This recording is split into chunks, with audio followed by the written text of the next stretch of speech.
Second part of the chapter electricity विद्युत। अब हम इसका सेकेंड पार्ट करने जा रहे हैं बेटा। फर्स्ट पार्ट में आपने क्या क्या डिस्कस किया है, हमने स्टडी किया चार्ज के बारे में, पोटेंशियल डिफरेंस, करंट,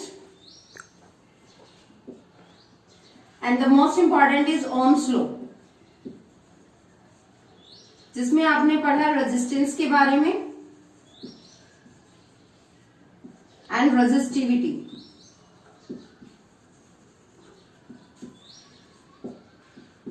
हम सब ने पढ़ा आवेश के बारे में, विभवांतर के बारे में, करंट विद्युत धारा,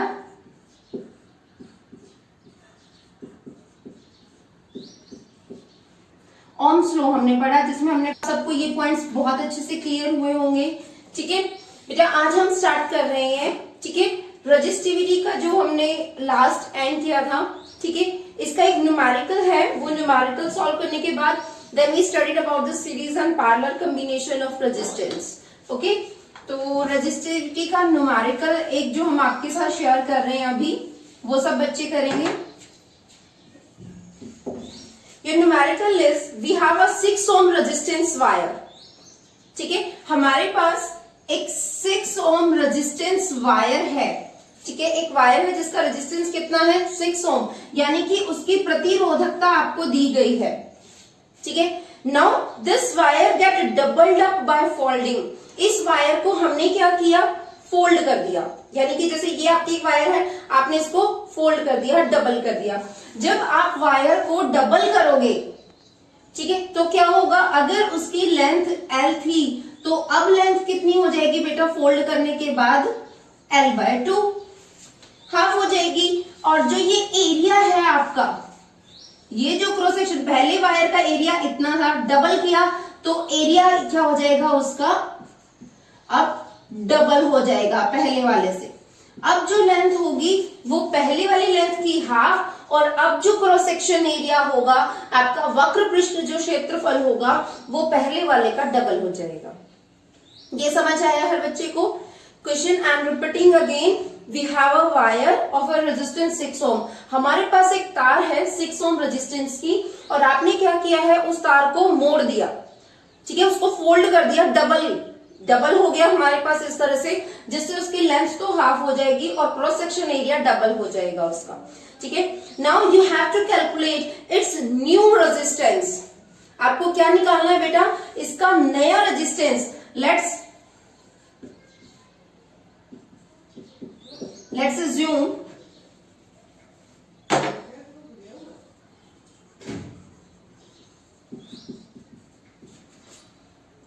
its resistance before folding the wire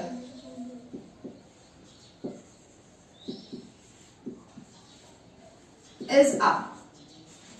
ठीक है बेटा, हम ये अज्यूम करके चलें कि जो इसका रेजिस्टेंस है उसको फोल्ड करने से पहले कितना है, R है। ठीक है, after folding let's its resistance become R'। ठीक है, हमने माना कि तार को फोल्ड करने से पहले उसका प्रतिरोध कितना था, R, और फोल्ड करने के बाद उसका प्रतिरोध कितना हो गया, R'। ठीक है, आप सबको रेजिस्टेंस का फॉर्मूला पता है, R is equal to ρL/A। जो प्रतिरोध होता है वो होता है आपका प्रतिरोधकता गुना लंबाई बटे क्षेत्रफल। ठीक है, तो ये आपका है पहले। आफ्टर फोल्डिंग जो आपका R' होगा, देखो चाहे आपने फोल्ड किया हो चाहे कुछ किया हो, वो जो मटेरियल है आपके पास, जो तार है, अगर आप पहले कॉपर की लेके चले हो, जब आपने उसको फोल्ड कर दिया, क्या वो तांबे की बन जाएगी?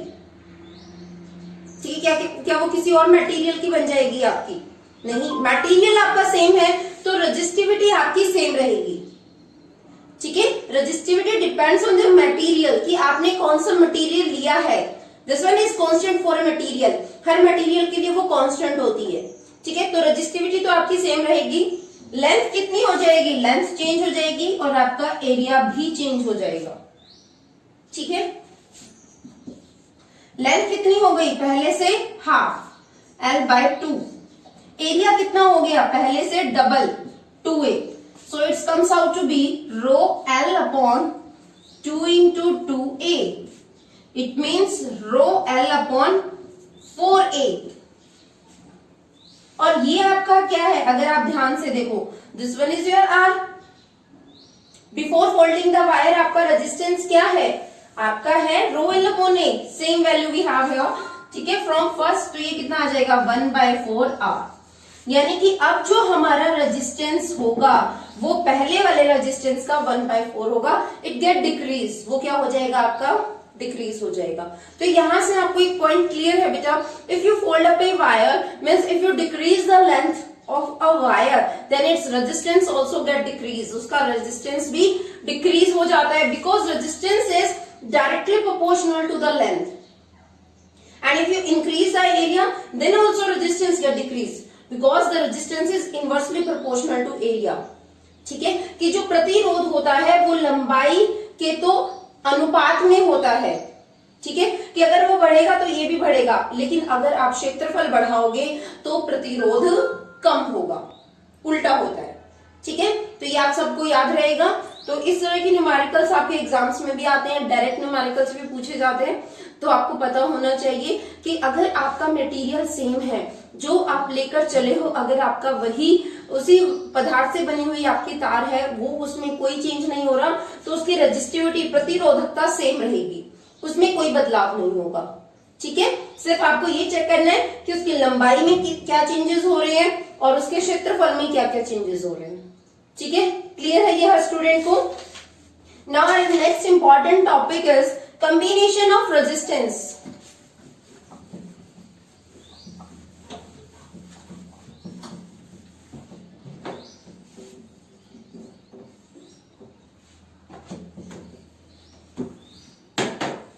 Our next topic is combination of resistances. We have the two types of combination, parallel and series, जिसको आप हिंदी में बोलते हो पार्श्व क्रम और श्रेणीकर। ठीक है, दो तरह के कर्व होते हैं। ठीक है, हमने आपको लास्ट वीडियो में भी आपके साथ शेयर किया था कि जो आपका रेजिस्टेंस होता है बेटा, the symbol of the resistance is this one, ये होता है आपका जिग-जैग पाथ, रेजिस्टेंस का सिंबल। ठीक है, now we have the three resistance R1, R2, R3। We have the three resistance, आपके पास तीन रेजिस्टेंस है। ठीक है, and you connect all these in a series. ये सीरीज होता है कि एक खत्म हुआ आपने दूसरा जोड़ दिया, दूसरा खत्म हुआ आपने तीसरा जोड़ दिया, तीसरा खत्म चौथा। ठीक है, you connect the resistance in a series. आपने सभी रेजिस्टेंस को सीरीज में कनेक्ट किया। ओनली वन एंड, देखो रेजिस्टेंस R1 का एक सिरा R2 से कनेक्ट है और R2 का एक R3 से कनेक्ट है। ठीक है, अगर सिर्फ एक ही एंड आपका कनेक्ट होता है बेटा, only if the one end is connected of a resistance to another resistance, then it's a series combination। तो वो आपका क्या होगा, series combination। अगर आपका इस तरह से होता, we have a resistance R1, ठीक है, इसका एक एंड इस तरह से R2 से कनेक्ट है और इस तरह से R3 से कनेक्ट है। नाउ बोथ एंड, अब देखो इस रेजिस्टेंस का ये वाला एंड और ये वाला एंड, ये भी R2 से कनेक्ट है और R3 से भी कनेक्ट है। ठीक है, if both ends are connected to someone other resistance then it's a parallel combination. तो ये आपका पैरेलल कॉम्बिनेशन होगा। कौन सा कॉम्बिनेशन होगा बेटा, पैरेलल, पार्श्व क्रम जिसे आप कहते हो। पैरेलल का सिंबल, पैरेलल लाइंस होती हैं। ठीक है, तो ये आपको ध्यान रखना है, श्रेणी क्रम क्या होता है और पार्श्व क्रम क्या होता है। ठीक है, अगर किसी भी प्रतिरोध का एक सिरा दूसरे से कनेक्टेड है, दूसरे प्रतिरोध से जुड़ा हुआ है, सिर्फ एक ही सिरा, तो वो सीरीज कॉम्बिनेशन है। अगर दोनों सिरे किसी दूसरे प्रतिरोध से जुड़े हुए हैं, ठीक है, तो वो क्या है आपका पैरेलल कॉम्बिनेशन पार्श्व क्रम। इसको आप कुछ इस तरह से भी समझ सकते हो। एक रेजिस्टेंस आपका ये है R1, एक आपका ये है R2, ठीक है। देखो इस वाले रेजिस्टेंस R1 का ये एंड इस R2 से कनेक्ट है। आप इसे क्या कहोगे? क्या ये सीरीज कॉम्बिनेशन है आपका या पैरेलल कॉम्बिनेशन है? It's a series combination. No, this one is the parallel combination. अब ध्यान से देखिए बेटा कि R1 का जो एक एंड है वो R2 से कनेक्ट है और दूसरा एंड भी तो R2 से ही कनेक्ट है, ठीक है। If both ends are connected to the resistances, if both ends of the two resistances are connected with each other, then this parallel combination, तो वो आपका पार्श्व क्रम होता है। हर बच्चे को ध्यान रहेगा कि श्रेणी क्रम क्या होता है और पार्श्व क्रम क्या होता है, ठीक है। अगर सिर्फ एक ही सिरा आपका जुड़ा हुआ है तो वो आपका सीरीज है, ठीक है, वरना पार्श्व क्रम। यहां पर आपने एक बैटरी यूज की है, ठीक है, it's a battery not a cell, ठीक है। एक अगर आपने सेल लगाई है, सिर्फ एक अगर आपने पॉजिटिव और नेगेटिव लिया है तो cell. If we have a combination of 2 और more cells then it becomes a battery, तो वो आपकी बैटरी है। ये आपको प्रोवाइड करेगी पोटेंशियल डिफरेंस V, ठीक है। यहां से आपको मिलेगा विभवांतर। पॉजिटिव एंड से करंट फ्लो करना स्टार्ट करेगा, विद्युत धारा का प्रवाह होगा आपका, ठीक है। विद्युत धारा R1 से जाएगी, सेम विद्युत धारा R2 से, और सेम जाएगी ओके। पॉजिटिव एंड से आपका करंट फ्लो करना स्टार्ट हुआ, R1 से I करंट फ्लो हुआ, R2 से I, R3 I, same current, ठीक है। So what we will see here that in all resistances the current is same.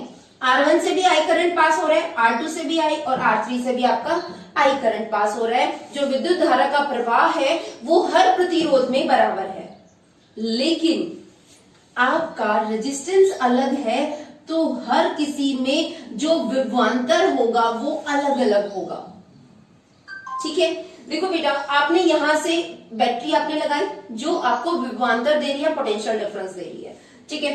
अब R1 जो रेजिस्टेंस है आपका, अब मान लिया अगर आपका R1 1 ओम है और ये है आपका 2 ओम, क्या दोनों के क्रॉस पोटेंशियल सेम रहेगा? नहीं, दो द करंट इज सेम, ठीक है। माना कि करंट सेम है, विद्युत धारा सेम है, लेकिन हमेशा ध्यान रखना बेटा सीरीज में पोटेंशियल डिफरेंस डिवाइड होता है। जो आपने टोटल पोटेंशियल डिफरेंस दिया है V, अगर आपने 3 रेजिस्टेंस लिए हैं then it get divided into 3 parts, and if you take the 4 resistance it get divided into 4 parts, ठीक है। How many resistances you are taking here, the potential difference get divided into the same parts.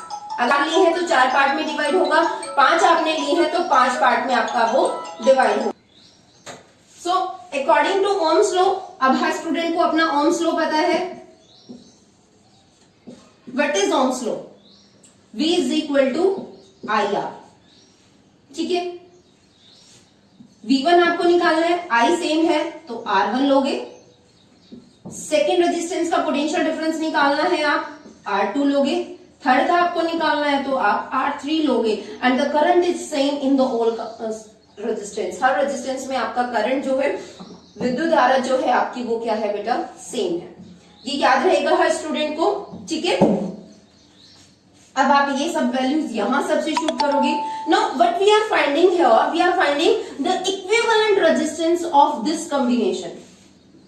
कि आपने 3 resistance लगाए हैं, आपने 10 resistance लगाए हैं series में, how many resistance you are using here. So what is the net effect, what is the net effect of this all combination. कि जो आप कॉम्बिनेशन लेकर चले हो यहाँ पे सीरीज कॉम्बिनेशन, इसका पूरा नेट इफेक्ट क्या है।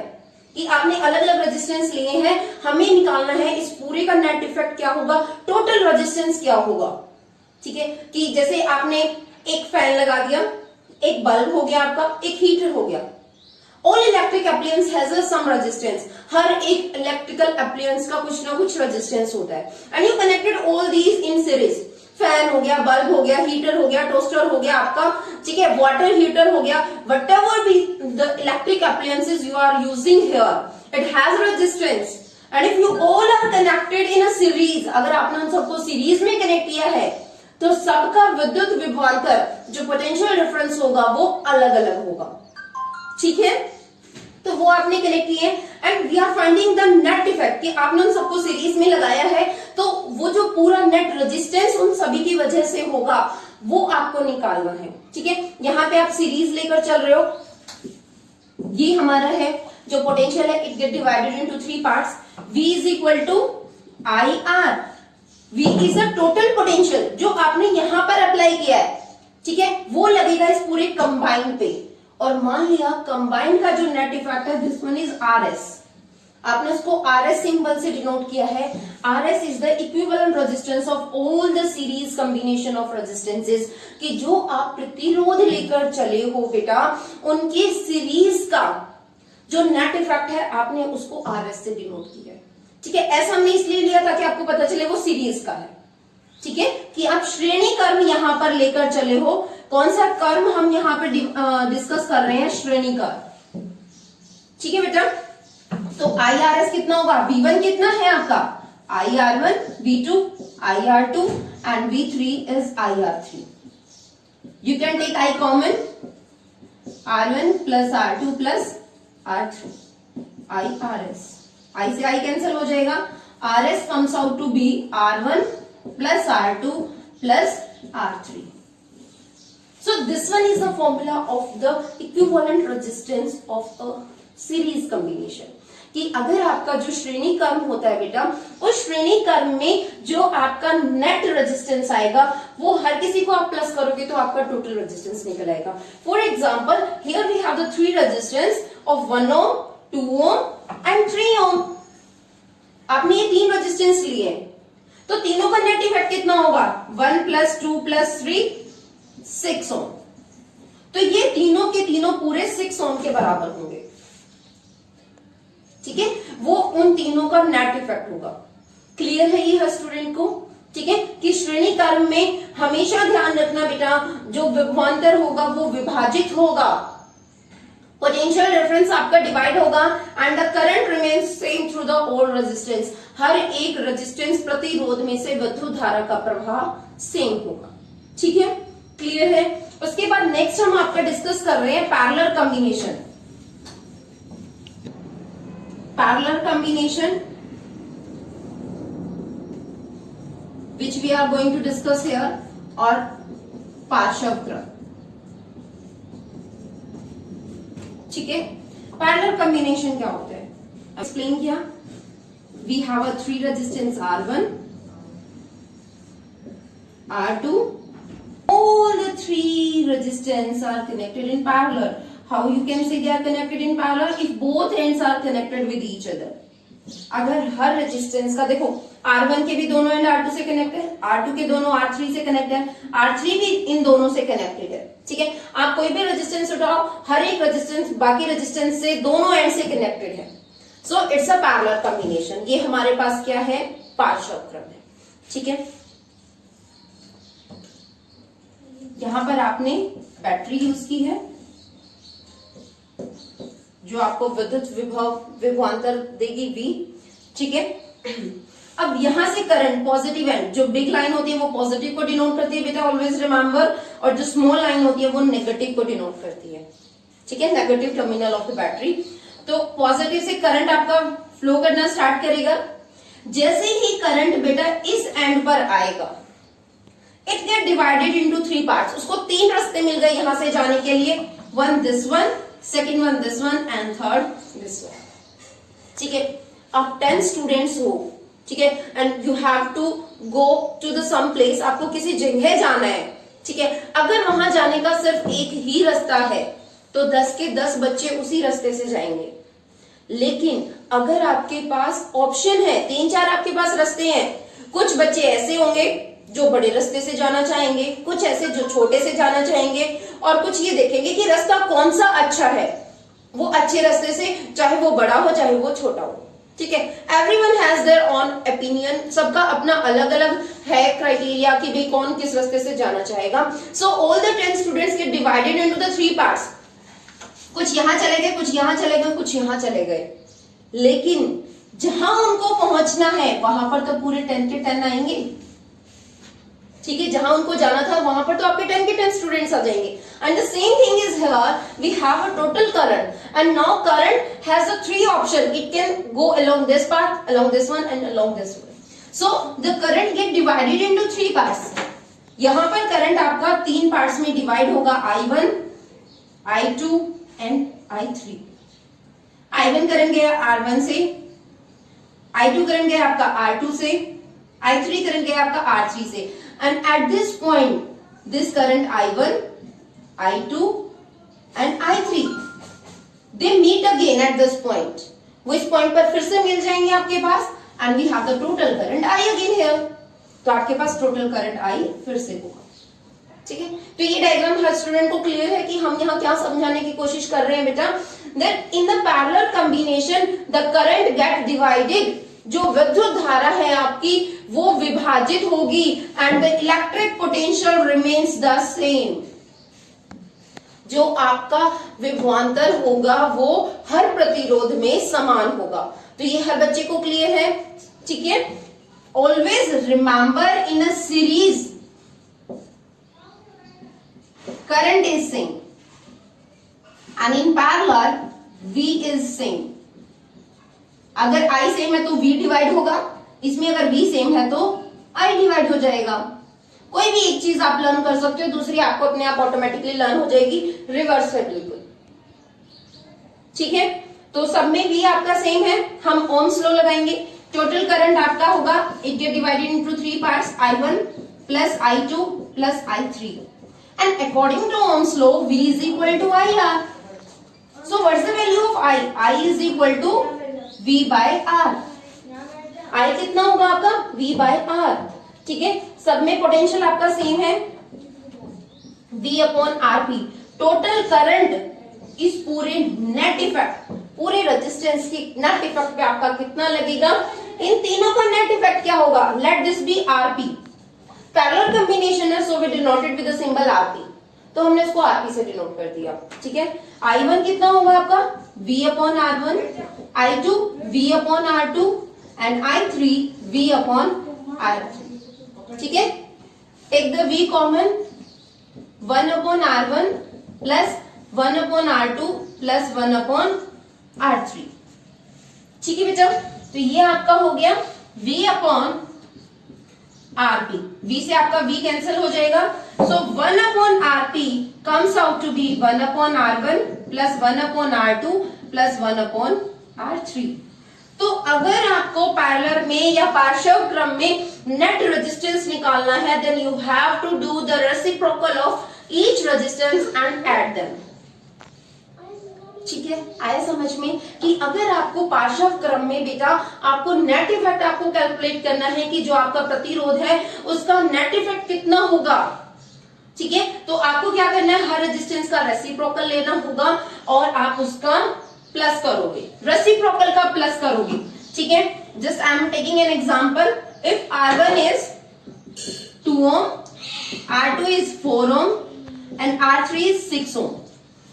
ठीक है, you have the 3 resistance, 2 ohm, 4 ohm and 6 ohm, whatever be the value of the resistance, take the reciprocal। आप क्या लोगे? उनका रेसिप्रोकल लोगे, 1 अपॉन 2, 1 अपॉन 4 प्लस 1 अपॉन 6, ये आपका निकलेगा 1 अपॉन RP, पैरेलल रेजिस्टेंस। ठीक है, एलसीएम लो, 2, 4, 6, एलसीएम कितना आएगा? 12, 2 6 जा, 4 3 जा, 6 2 जा, 11 by 12. This one is 1 upon RP. So what's the value of RP is you have to reciprocal it 12 upon 11 ohm. तो इन सभी रेजिस्टेंस का 2 ohm, 4 ohm and 6 ohm, the net effect is 12 by 11 ohm and it comes out to be 1 point something. ठीक है, and see you can see बेटा कि जो आपका net resistance आ रहा है that is 1 point something, so it is less than the individual resistance। यहां पे सबसे मिनिमम रेजिस्टेंस जो आप लेकर चले थे, this one is a 2 ohm। 2 ohm लिया था आपने, सबसे मिनिमम जो रेजिस्टेंस जो प्रतिरोध आपने लिया था, कितना लिया आपने? 2 ohm। और आप देखो जो आपका इन पूरे का जो नेट इफेक्ट आया है वो उस 2 ओम से भी कम है। और सीरीज में जो आपका आंसर आया था वो हर एक इंडिविजुअल रेजिस्टेंस से ज्यादा था, क्योंकि वहां पे आपने उसको डायरेक्ट प्लस किया था। तो ये भी एक डिफरेंस है आपका सीरीज और पैरेलल में, जो हर स्टूडेंट को याद रखना है, that in a series combination the net resistance is greater than the each individual resistance, कि आप श्रेणी क्रम में जो कुल प्रतिरोध आप निकाल रहे हो वो हर एक इंडिविजुअल प्रतिरोध से क्या होगा, ज्यादा होगा। जबकि पैरेलल कॉम्बिनेशन पार्श्व क्रम में क्या होता है कि जो आपका कुल प्रतिरोध आता है वो हर एक इंडिविजुअल प्रतिरोध से कम होगा। ठीक है, तो ये क्लियर है हर स्टूडेंट को सीरीज और parallel combination. Now we will do some numericals on the series and parallel combination। ठीक है, कुछ एक प्रैक्टिस करेंगे हम न्यूमेरिकल्स की, क्योंकि एग्जाम में बेटा आपके न्यूमेरिकल्स ही आते हैं। ठीक है, एक बहुत सिंपल सा, सबसे पहले बहुत सिंपल कर रहे हैं। We have 3 resistance of 1 ohm, 3 ohm and 7 ohm. Okay,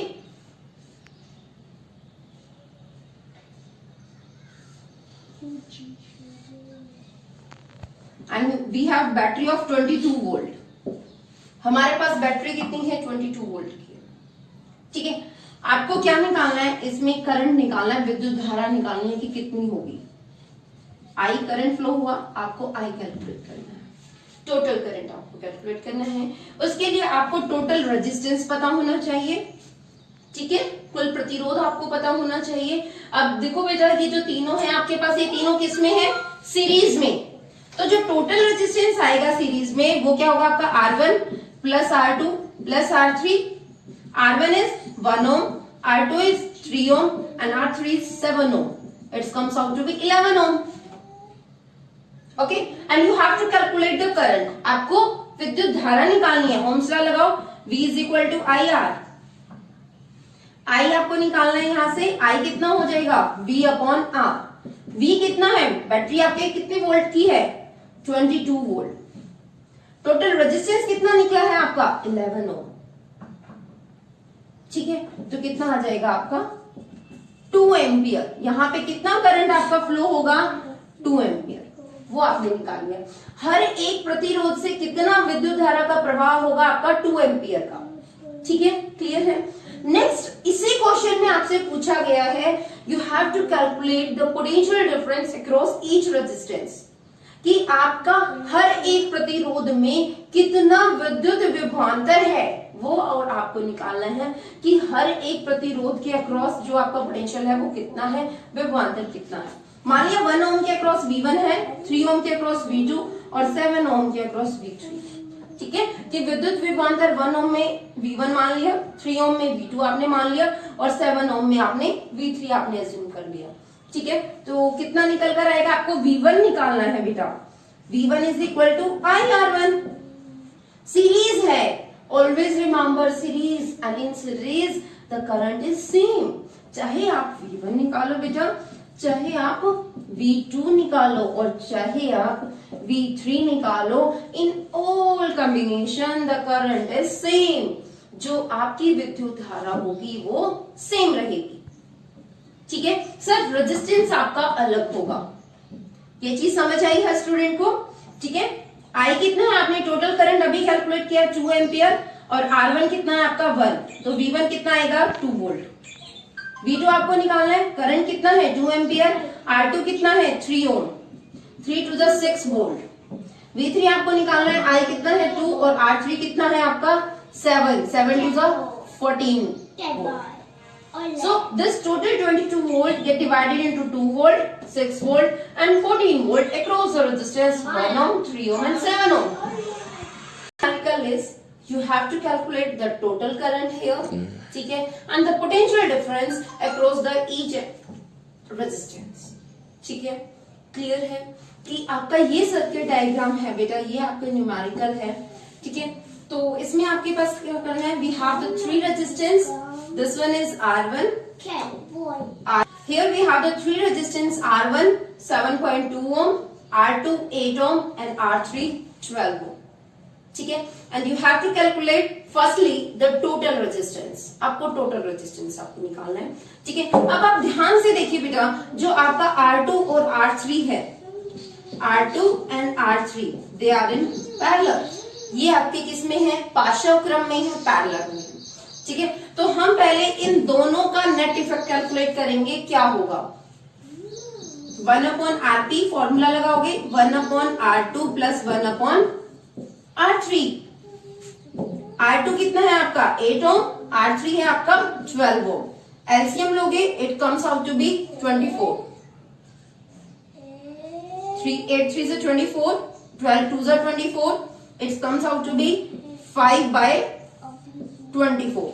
ठीक है, this one is 1/RP, so what will be RP? RP is 24/5, it comes out to be 4.8 ओम। कितना आएगा आपका ये 4.8 ओम। तो अब आपने क्या किया, R2 और R3 को सॉल्व किया, नेट इफेक्ट आपने निकाला 4.8 ओम, यानी कि आपका सर्किट डायग्राम कुछ इस तरह का हो गया। 7.8 ओम जो आपका R1 है वो एज इट इज है, इन दोनों को आपने सॉल्व कर लिया और आपके पास दोनों का नेट इफेक्ट आया 4.8 ओम, जिसको आपने RP बोला। इन दोनों को आप सॉल्व कर चुके हो, R2 और R3 को। ठीक है, दोनों का net effect R2 plus R3 आपका कितना है बेटा 4.8 ओम। ठीक है, R1 आपका कितना है 7.2। ठीक है, and we have a battery of 6 volts. Now these two R1 and RP they are in series. ये किसमें है आपके श्रेणी क्रम में, और ये दोनों किसमें थे आपके पार्श्व क्रम में। ठीक है, सीरीज कॉम्बिनेशन में आपको टोटल रेजिस्टेंस निकालना है, RS क्या होगा R1 प्लस RP, दोनों को प्लस कर दो, 7.2 प्लस 4.8 कितना हो जाएगा आपका 12। ठीक है, तो ये जो आपका पूरा सर्किट आपका डायग्राम था, इसमें इन तीनों रेजिस्टेंस का जो नेट इफेक्ट आपका आया है वो आया है आपका 12 ओम। ठीक है, आपको निकालना था कुल प्रतिरोध, वो आप निकाल चुके हो। ठीक है, कुल प्रतिरोध आपने निकाल लिया 12 ओम। ये आपका जो टोटल रेजिस्टेंस निकल कर आया है, दिस वन इज 12 ओम, कुल प्रतिरोध। ठीक है, वो आप निकाल चुके हो।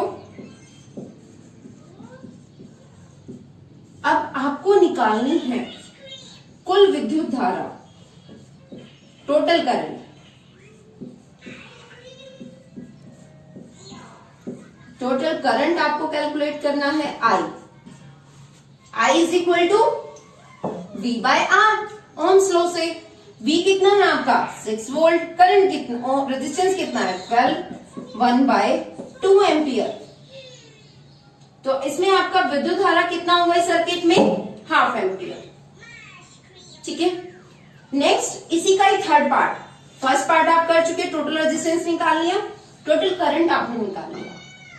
Now you have to calculate the potential difference across each resistance, कि R1 के अक्रॉस आपका जो पोटेंशियल विद्युत विभवांतर है वो कितना होगा, R2 में कितना विभवांतर होगा और R3 में कितना विभवांतर होगा। ठीक है, यहाँ पे आपको एक चीज तो क्लियर है, R2 और R3 पैरेलल में है,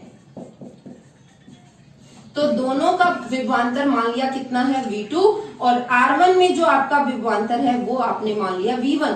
दोनों में इनमें तो सेम होगा, V1 अगर आपका R1 के अक्रॉस है तो R2 और R3 में आपका विभवांतर सेम होगा, वो होगा V2।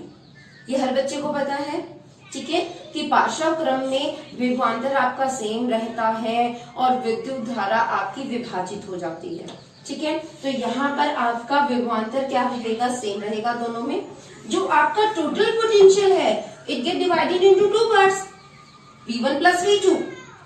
ओके, तो V1 आपका कितना होगा, V1 आपको निकालना है IR1, I आपने अभी भी निकाला हाफ, और R1 आपका कितना है 7.2, 2 3 6, 2 6 12, V1 is 3.6 वोल्ट।